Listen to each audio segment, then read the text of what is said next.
Assalamualaikum warahmatullahi wabarakatuh. Perkenalkan, nama saya Dinda Murtini. Saya dari Prodi D3 Fisioterapi Universitas Respati Yogyakarta. Di sini saya mendapatkan tugas dari dosen saya untuk mata kuliah kewirausahaan. Saya ingin menyampaikan kesan dan pesan moral dari cerita Kapten William Simpson yang telah saya tonton. Dan alur ceritanya seperti berikut. Ada seorang pria bernama Kapten William Simpson. Ia baru-baru ini menerima penghargaan kehormatan dari Kongres untuk tindakannya pada tanggal 8 September 2009. Kapten William Simpson ini mendapatkan penghargaan tersebut karena melakukan sesuatu yang sangat mulia dan bijaksana. Yang dilakukan Kapten William Simpson ini seperti pada hari itu, ada sekelompok pasukan Amerika dan Afghanistan bergerak menuju satu wilayah di Afghanistan untuk membantu melindungi sekelompok petugas pemerintah dan pegawai pemerintah Afghanistan yang akan menemui beberapa orang pemimpin setempat. Pasukan ini disergap dan terkepung dari 3 sisi, dan diantaranya Kapten Simpson diakui atas tindakannya berlari di tengah medan tembakan untuk menyelamatkan prajurit yang terluka dan menarik yang sudah tewas. Salah seorang yang diselamatkannya adalah seorang sersan, dan dia bersama rekannya bergerak menuju helikopter evakuasi medis. Dan yang menakjubkan mengenai hari itu adalah kebetulan salah seorang tim evakuasi medis kebetulan menggunakan kamera GoPro pada helm yang digunakan dan merekam seluruh kejadian yang menunjukkan aksi Kapten Simpson dan rekannya membawa prajurit yang terluka dan tertembak pada bagian leher. Mereka membawanya ke helikopter dan Kapten Simpson membungkuk serta memberi kecupan sebelum ia berbalik untuk menyelamatkan lebih banyak prajurit. Dan di sini saya mendapatkan pelajaran dari cerita Kapten William Simpson ini, yaitu kita sebagai seorang yang berada di antara orang-orang yang sedang bekerja dengan kita atau membantu bisnis kita, kita harus mempunyai rasa saling percaya dan bekerja sama. Pada saat melakukan sebuah pekerjaan untuk bisa mencapai semua visi dan misi dari pekerjaan yang kita lakukan tersebut, jika rasa saling percaya itu tidak ada, maka apapun yang kita lakukan tidak akan berhasil ataupun sukses.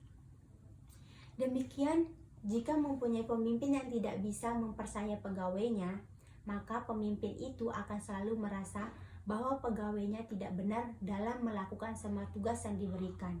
Dan sebaliknya, jika pemimpin mempunyai rasa saling percaya dan bekerja sama dengan pegawainya, maka semua yang dilakukan akan tercapai dan sebuah perusahaan tersebut akan menjadi sukses. Kita memanggil mereka pemimpin karena mereka memimpin. Kita memanggil mereka pemimpin karena mereka mengambil risiko sebelum orang lain. Dan kita memanggil mereka pemimpin karena mereka akan berkorban agar bawahannya merasa aman dan terlindungi dari orang-orang yang meraih manfaat.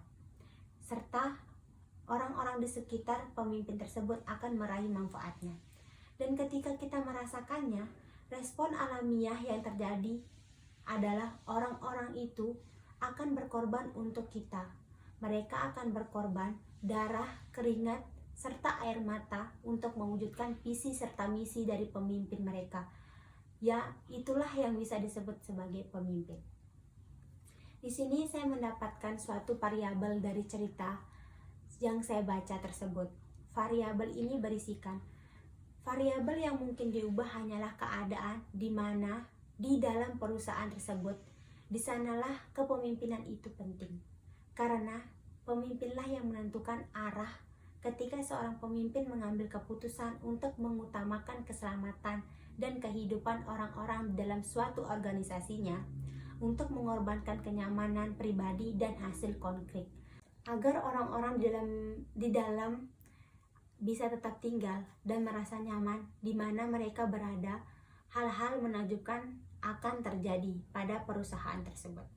Dan di dalam cerita tersebut ada sedikit kejadian yang bisa kita lihat, seperti ada seseorang yang berpergian untuk menjalankan bisnisnya dan dia menyaksikan sebuah insiden di mana para penumpang berusaha naik sebelum nomor mereka dipanggil, dan dia melihat petugas menjaga pintu masuk dan memperlakukan orang tersebut seakan dia melanggar hukum seperti kriminal.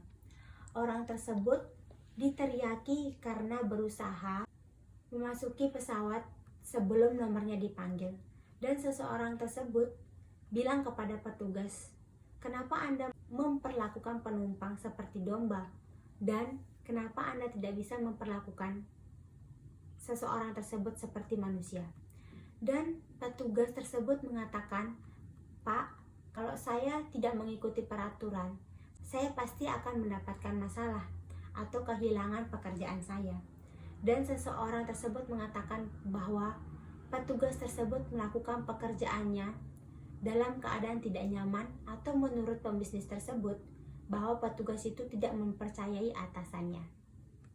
Dan pembisnis tersebut memberikan alasannya kenapa orang Amerika suka menggunakan Southwest Airlines bukan karena mereka memperkerjakan staf yang baik, tapi karena mereka tidak takut akan atasan mereka. Pembisnis tersebut mengatakan kepada petugas itu, "Anda tahu, ketika keadaannya buruk, kita dipaksa menggunakan waktu dan tenaga kita untuk melindungi diri dari sesama, dan itu memperlemah suatu organisasi. Ketika kita merasa aman di dalam organisasi tersebut, kita akan secara alami menggabungkan bakat serta kekuatan serta bekerja tanpa lelah untuk menghadapi bahaya di luar dan mengambil kesempatan yang ada." Serta pembisnis tersebut memberikan satu analogi kepada petugas tersebut, yaitu pemimpin yang hebat adalah seperti menjadi orang tua. Apa artinya menjadi orang tua yang hebat? Seperti apa orang tua yang hebat? Di sini orang tua yang hebat itu ingin memberikan kesempatan pada anak-anaknya untuk mendapatkan pendidikan, disiplin agar mereka bisa tumbuh dan mencapai lebih dari capaian orang tuanya. Maka pemimpin yang hebat menginginkan hal yang sama, seperti memberikan kesempatan pada bawahannya, memberikan pendidikan yang disiplin untuk membangun rasa percaya diri pada bawahannya, dan memberikan kesempatan untuk mencoba ataupun merasakan gagal agar bisa mencapai lebih banyak dari yang dapat dibayangkan oleh pemimpin tersebut untuk dicapai oleh bawahannya.